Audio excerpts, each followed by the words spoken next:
ای نام تو بهترین سرآغاز، به نام تو نامک ای کنم باز. سلام و درودی پر از مهر و محبت صمیمی نثار یکایک شما باد.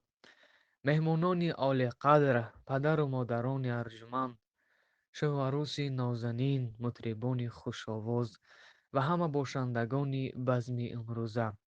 سرآول قدوم یکایک شما را به این محفل زیبا، به این روز خرسنده خوش آمدید، خیر و مقدم میگویم. با محض لطف سوی کلبه ما میخیر آمدی، به راحت پرده های دیده پایانداز میگردد.